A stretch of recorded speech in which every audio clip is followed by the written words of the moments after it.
Welcome to Reno Radio. I'm your host, Naomi Findlay, Australia's renovation royalty.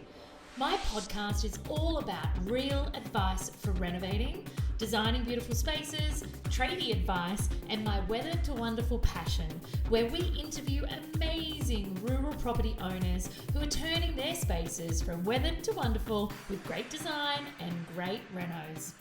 Creating beautiful spaces doesn't have to be hard. In fact, it can be one of the most rewarding things you ever do.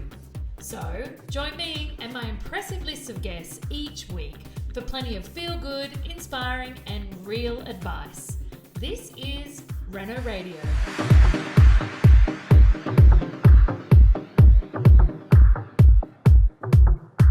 Today we have a beautiful woman to discuss her amazing venture in the country with us.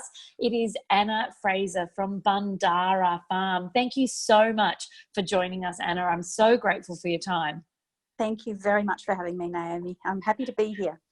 I tell you what, my interest spiked up amazingly, not only when I saw your farm on Instagram, but more the point when I read about you. So you're a mother of three, you own and manage Bundara, and this is the part that excited me the most, is you are an avid renovator. You love renovating. I love renovating and I love saving houses that need fixing. Oh, I like that word, saving houses. Yeah. It's not fixing houses or making over houses, it's saving them, isn't it? I do. I love the older the better, and the more distraught the better. Oh, bless. Particularly when they have good bones. Oh, yeah, absolutely. Now we start to sound like our parents when we say things like that, don't we? They have good bones. That's something my dad would say, that, Naomi, this house has good bones. Love it. So tell me a bit about Bundara Farm. Well, it's in just outside of Berry, New South Wales, a couple of hours south of Sydney. It's a 14-acre property, and we stumbled upon it. And when I say stumbled, I'm a bit of a domain and realestate.com sort of stalker. Are you a stalker? I am. I love it. It all started because my daughter, who was 7 at the time, started riding. And I said to my husband, let's all get out of Sydney. Let's go away, somewhere for a few days. And I organised this about 2 minutes before school holidays. And it was actually really hard to find a place so quickly, so soon for a family of 5. And I just, as I do, I start looking around and I said to my husband, gosh, if these places are that popular, maybe we should be, looking at buying, with no intention whatsoever, no planning whatsoever, or thought about buying a property in the country. But being that stalker, that you are, that I am, real estate stalker, let's just clarify that.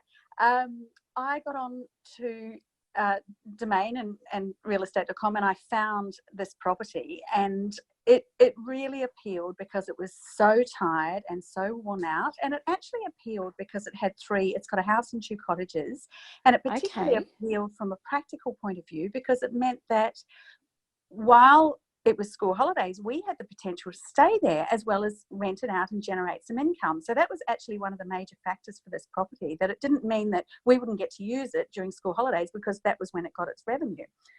So the second thing that really appealed was that it was just diabolical. I mean, the properties that people look at and they just go, no, that's just too big of a problem.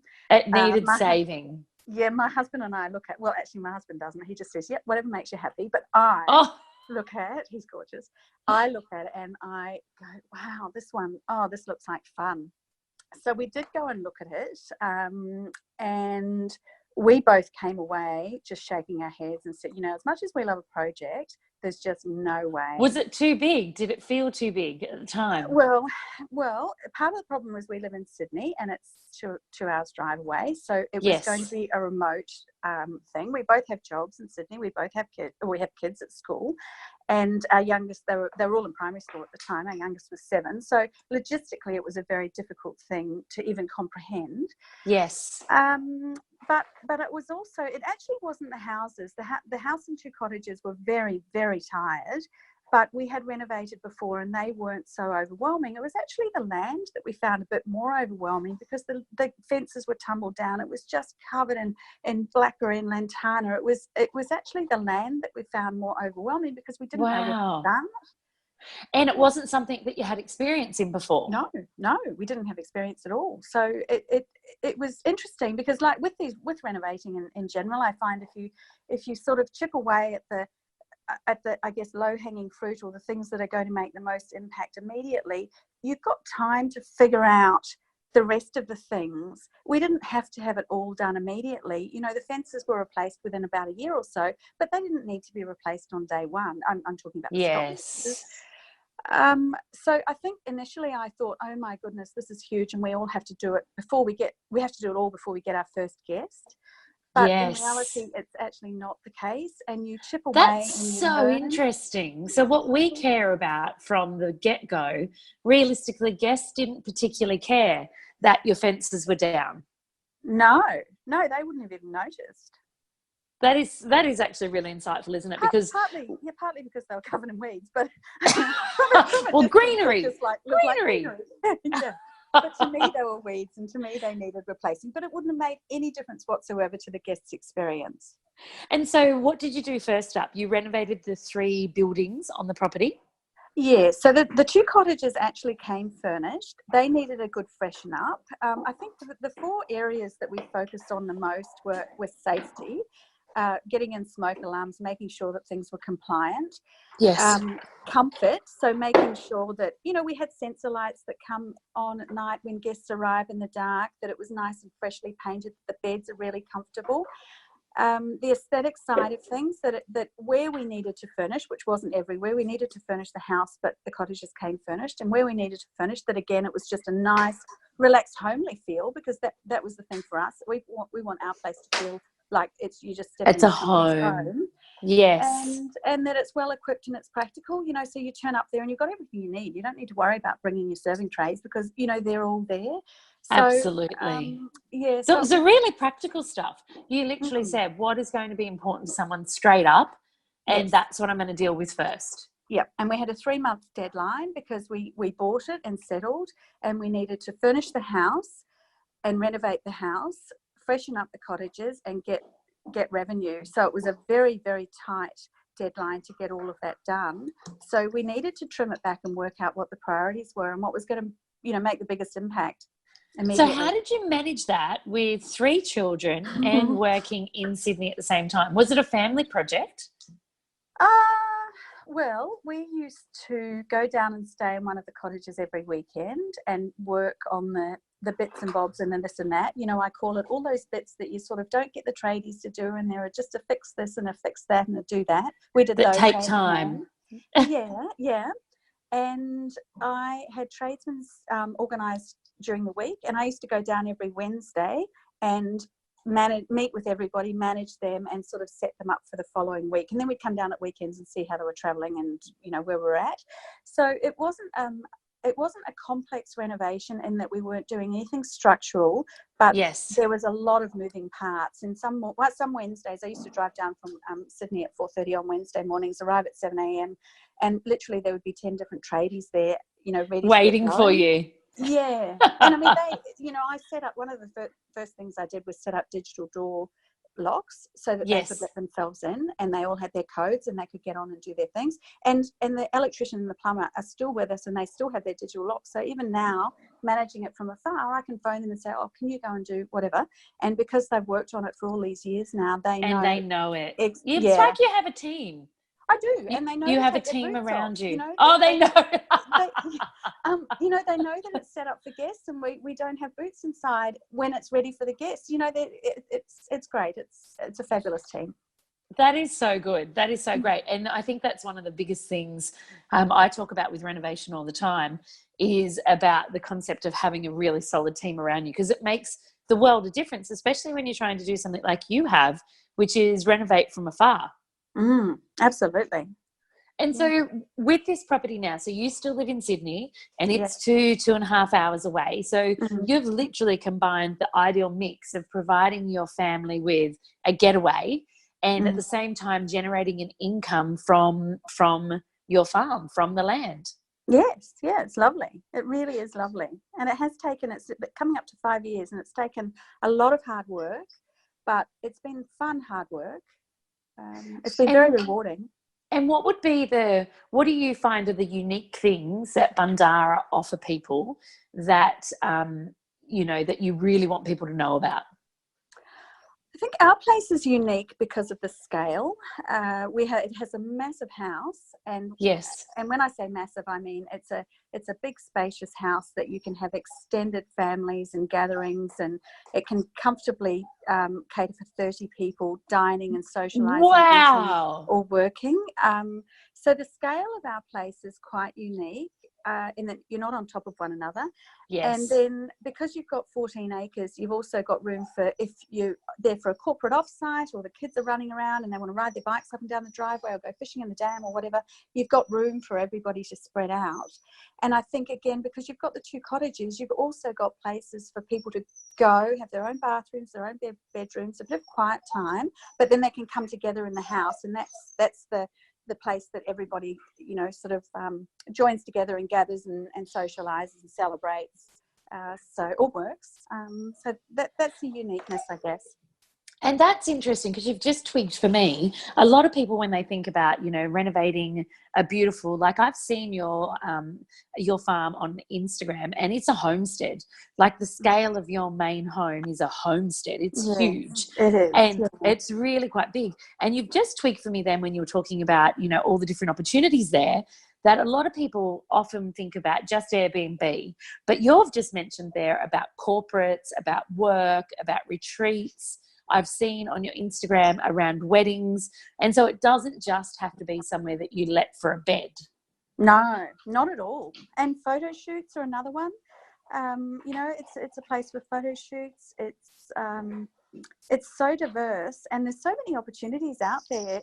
People want properties for different reasons. And I think our property is again, I think in any property's unique, and every property has different something different about it, whether it's because it's quiet or because it's noisy. But the noise might be, the cicadas and the crickets or the ocean. Yes, there's something about it. I think ours is unique, I guess, because it has the 3 houses. And one of the things that we did there was have a MasterChef competition, and it was a corporate offsite, but each group had a different kitchen to use. Because it's got the 3 dwellings, it's got 3 kitchens. Yes. And then it's got the stables, which are rustic, and they're just different. And that's now set up as a dining area, or you've got an outdoor area, and it's just very diverse in that you've got a lot of different places to go. And it's about having a lens, isn't it?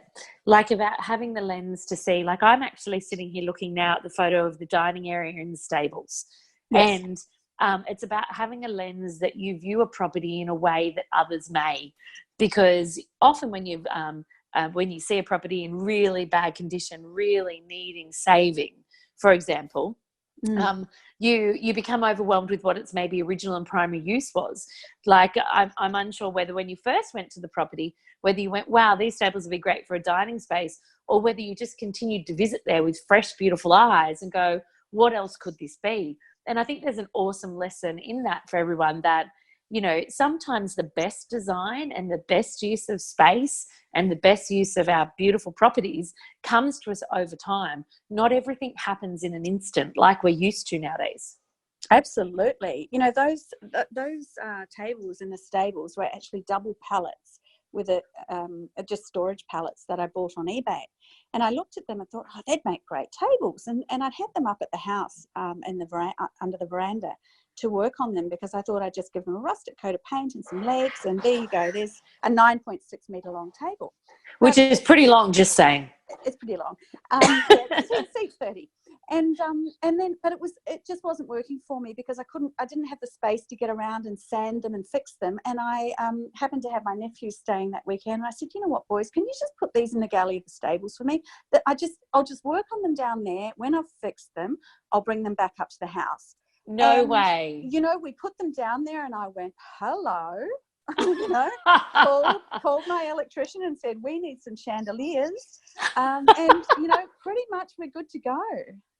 I love that story. That's Yeah. gold. So you Yeah. literally didn't even start with the idea of, No. wow, the stables could be a dining space. You No. started with the idea of, I want to create something and I want to save these pallets.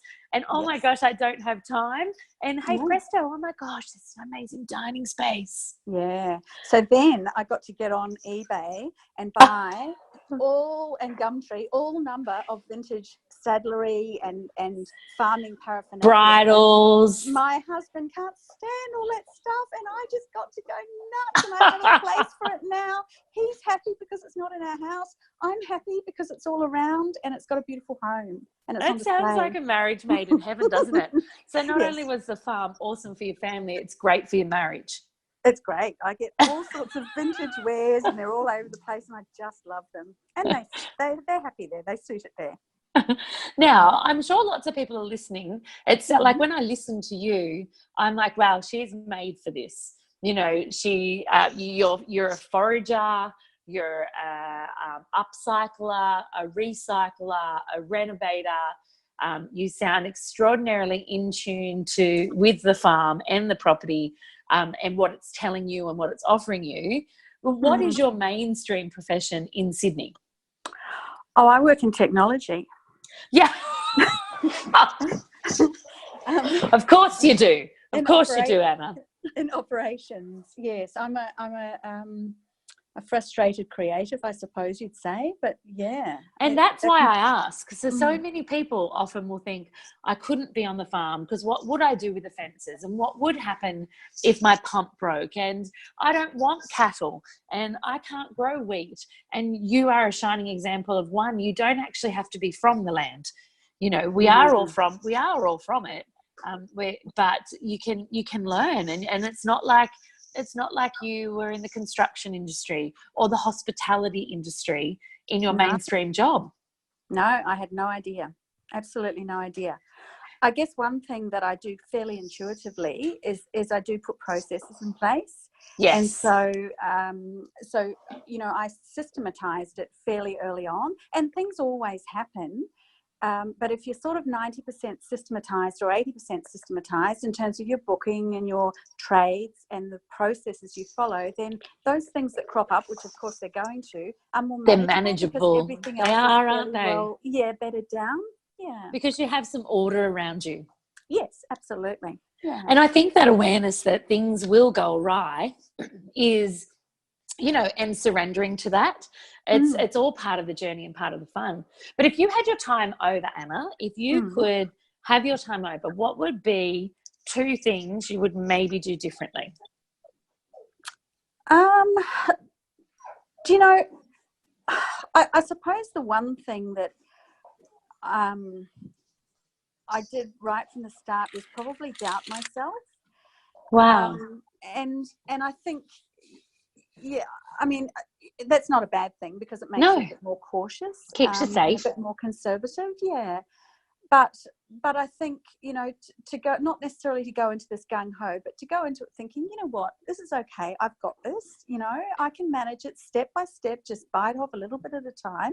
I've got this. I think that probably would have reduced the anxiety around it a little bit. Yes. But of course, when you've got a major financial commitment, you need to be conservative and you need to, be very mindful of things unraveling. You need to take it seriously. Yeah. Yes, absolutely. And what would be your second thing? Gosh.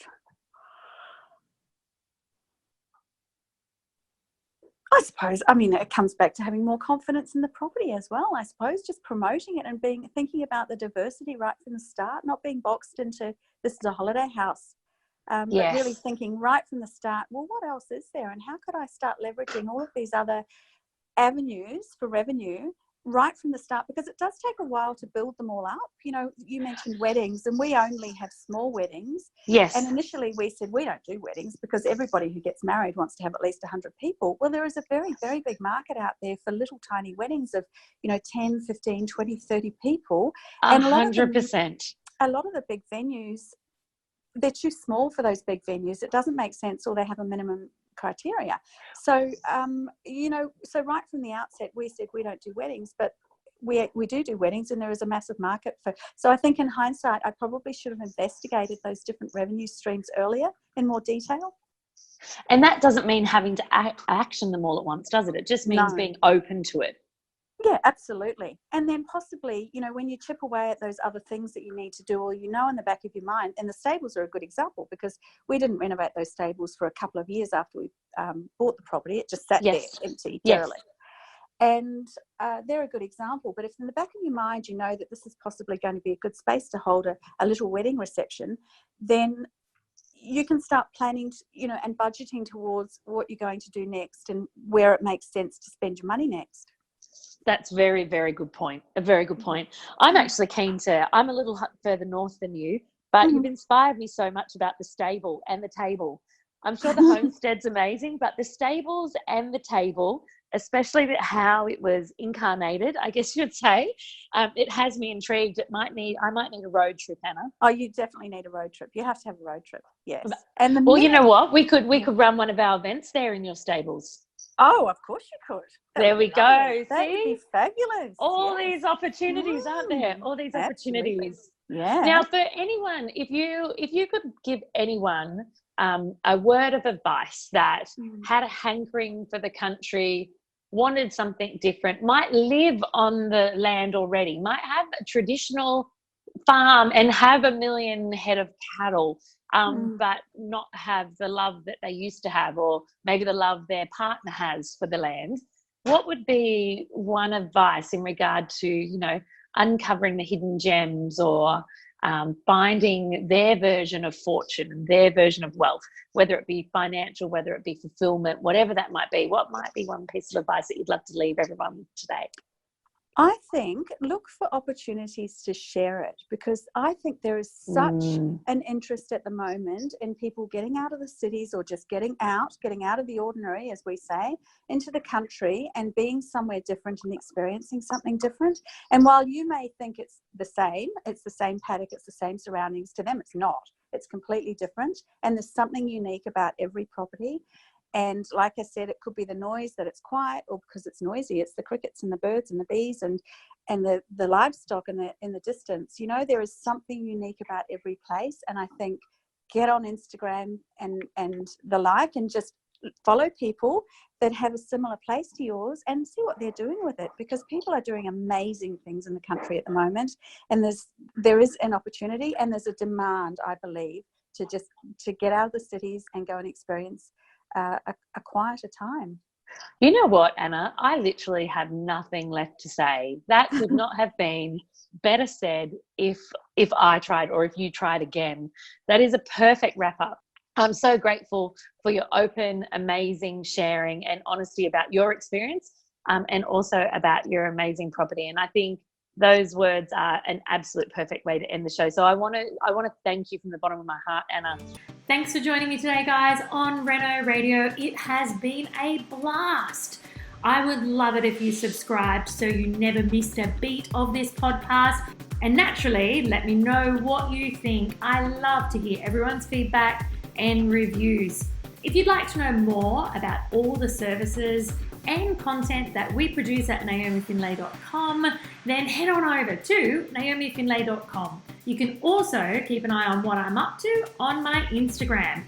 You can find me there at Naomi Findlay Official. Until next time, team, enjoy.